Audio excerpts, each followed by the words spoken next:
Hello guys, this is Osama and welcome back to my YouTube channel. Today we are going to discuss the series of lecture on game development. But before these lecture, I would like to tell you some basic concepts about the game development. So let's get started. सबसे पहले हमारे पास difference आ जाता है कि high level languages और low level languages क्या होती हैं। सिंपली जो हाई लेवल लैंग्वेज होती है it is a programmer friendly language. ये प्रोग्रामर के लिए फ्रेंडली होती है, it is close to humans. On the other hand अगर हम लो लेवल लैंग्वेज की बात करें, it is not close to humans, ये मशीन फ्रेंडली लैंग्वेज होती है। एक और बात मैं बताता चाहूँ आप अपने लेक्चर में, ये जितने भी नोट्स आपको इस वक्त नज़र आ रहे हैं इनका लिंक मैं डिस्क्रिप्शन में डाल दूंगा आपकी कन्वीनियंस के लिए, आप इसको भी एक्सेस कर सकते हैं। Okay, so the second point is high level language is less memory efficient, ये लेस मेमोरी एफिशिएंट होती है। ऑन द अदर हैंड जो लो लेवल लैंग्वेज होती है ये हाई मेमोरी एफिशिएंट होती है, ये भी डिफरेंस है।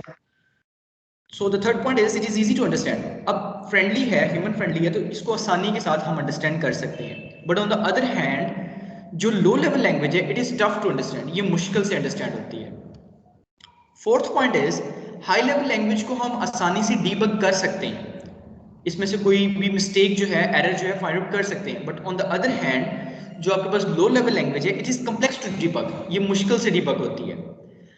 अब हाई लेवल लैंग्वेज जो है it is simply to maintain, इसको हम आसानी से मेंटेन कर सकते हैं। But on the other hand जो लो लेवल लैंग्वेज है इसको कंपैरेटिवली हम आसानी से मेंटेन नहीं कर सकते। अब आपके पास हाई लेवल लैंग्वेज जो है ये पोर्टेबल भी है, आप इसको जहां मर्जी इस्तेमाल कर लें, जिस मर्जी प्लेटफॉर्म पे। But on the other hand जो आपके पास लो लेवल लैंग्वेज है it is not portable, it is non portable. High level language it can run on any platform, जिस मर्जी प्लेटफॉर्म पे आप इसको रन कर लें। बट जो आपके पास लो लेवल लैंग्वेज है वो मशीन डिपेंडेंट होती है। अब आपके पास जो हाई लेवल लैंग्वेज है इट नीड्स कंपाइलर और इंटरप्रेटर फॉर ट्रांसलेशन, इसको कंपाइलर चाहिए होता है या इंटरप्रेटर चाहिए होता है ट्रांसलेशन के लिए। But on the other hand अगर हम लो लेवल लैंग्वेज की बात करें तो इसको असेंबलर चाहिए होता है ट्रांसलेशन के लिए। जिस तरह हम असेंबली लैंग्वेज की बात करें तो वो असेंबलर के अंदर हम उसको करते हैं।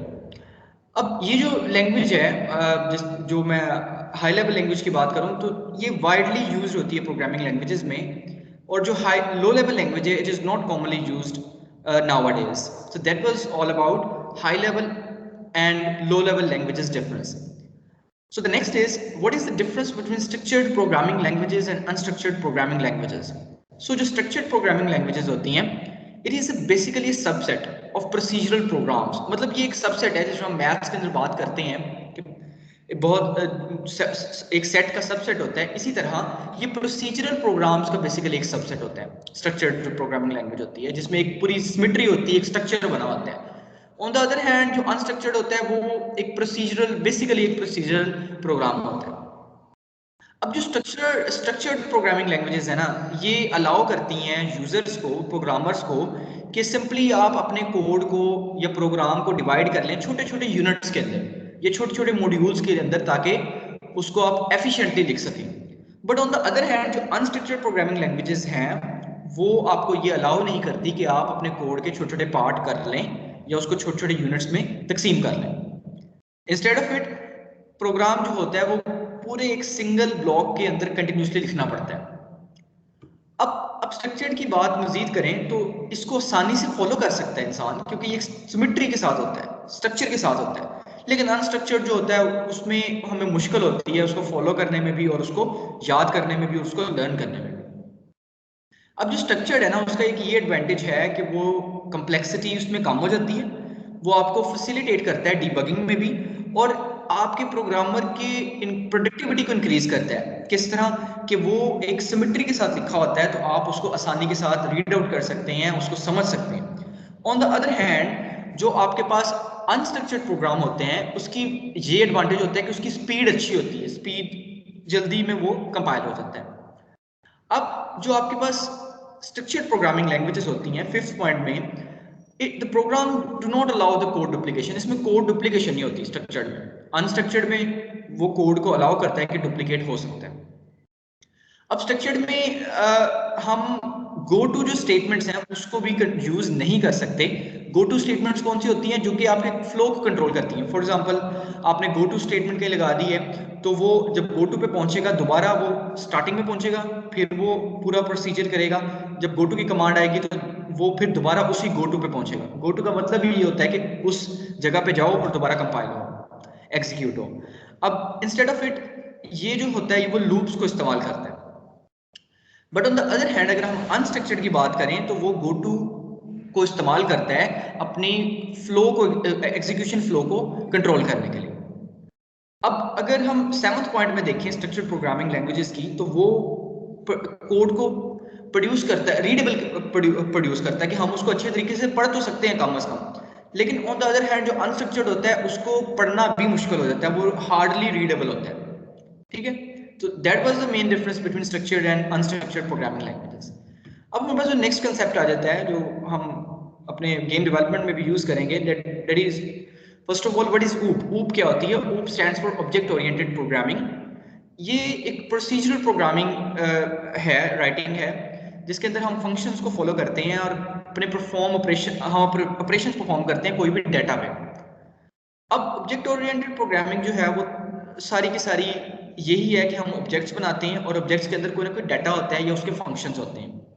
जैसे हमने कार बनाया तो उसके अंदर बॉडी कलर जो है, इंजन साइज जो है, दीज आर सम फीचर्स और फंक्शंस। अब ऊप के एडवांटेजेस क्या होते हैं? ऊप के ये एडवांटेज है कि एक तो ये फास्टर है, एक आसानी से जल्दी एग्जीक्यूट भी हो जाती है। ठीक है, और ऊप का एक ये भी एडवांटेज है कि इसका क्लियर स्ट्रक्चर होता है प्रोग्राम का, हमें आसानी से इसका फॉलो अप हो जाता है, समझ आ जाती है। ऊप हमें ये भी मदद करता है कि ये अपने आप को रिपीट नहीं करता है, इस वजह से इसमें आसानी भी हो जाती है क्रिएट, और हम इसको आसानी से मेंटेन कर सकते हैं। ऊप का एक ये भी फायदा है कि हम it is possible to create full reusable application. दोबारा हम बार बार एप्लीकेशंस को इस्तेमाल कर सकते हैं विद लेस कोड। हम दोबारा उसको कॉल कर सकते हैं फंक्शन को। इस तरह क्या होगा कि हमारा जो कोड है वो हमें ज्यादा नहीं लिखना पड़ेगा, एक्सटेंसिवली कोड नहीं लिखना पड़ेगा, बल्कि हम उसको फंक्शन को बार बार कॉल करके हम अपना काम जो है वो इससे ले सकते हैं, और डेवलपमेंट टाइम भी इससे शॉर्ट हो जाएगा। ठीक है, अब नेक्स्ट हमारा जो टॉपिक है वो कोडिंग कन्वेंशंस है, मतलब रवायात हैं जो कोडिंग के अंदर होती हैं। जिस तरह हमारी भी कुछ रवायात होती हैं, कोडिंग की भी कुछ कन्वेंशंस होती हैं। अब इसकी जो डेफिनेशन है उसमें ये लिखा हुआ है कि ये सेट ऑफ गाइडलाइंस है कोई भी प्रोग्रामिंग लैंग्वेज को लिखने के लिए, जिसके अंदर प्रोग्रामिंग स्टाइल आ जाता है, आपका आपकी प्रैक्टिसेस आ जाती हैं जिससे आप कोडिंग करते हैं, प्रोग्रामिंग करते हैं, आपके मेथड्स आ जाते हैं, और तमाम वो एस्पेक्ट्स आ जाते हैं प्रोग्रामिंग के जिसके अंदर हमने लैंग्वेज को लिखना होता है। तो इनको आप कोडिंग कन्वेंशंस कहते हैं। ठीक है, अगर हम इसकी एक्सप्लेनेशन की बात करें तो कोडिंग कन्वेंशंस के अंदर ज़्यादातर जो होता है वो फाइल ऑर्गेनाइजेशन होती है, इंटेंटेशन होती है, कमेंट्स होते हैं जो हम अपनी आसानी के लिए देते हैं, डिक्लेरेशंस होती हैं, statements, white spaces, name conventions होती हैं, प्रोग्रामिंग प्रैक्टिसेस होती हैं, प्रोग्रामिंग प्रिंसिपल्स होती हैं, प्रोग्रामिंग रूल्स ऑफ थंब है, आर्किटेक्चरल बेस्ट प्रैक्टिसेस होती हैं। अब ये किस लिए होती हैं जी?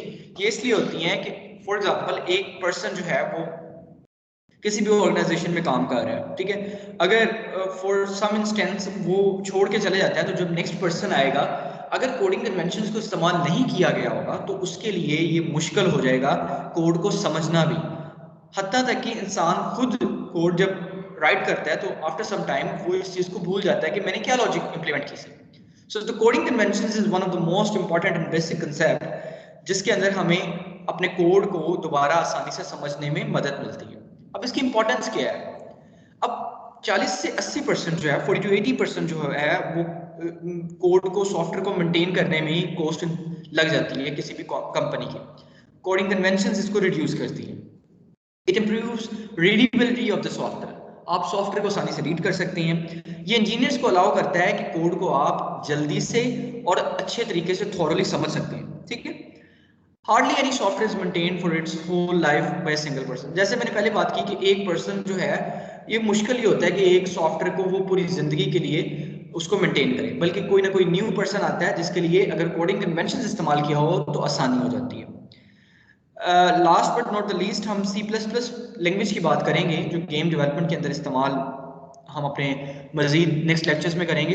अब सी हैश जो है वो एक पॉपुलर प्रोग्रामिंग लैंग्वेज है जो गेम डेवलपमेंट के अंदर यूज होती है। इसको आप इस्तेमाल करते हैं गेम्स की वेबसाइट्स के अंदर ASP.NET के अंदर, इवन आप मोबाइल ऐप के अंदर यूजिंग XAMARIN को यूज़ करते हुए भी डेवलप कर सकते हैं रिमोटली माइक्रोसॉफ्ट एजूर को इस्तेमाल करते हुए।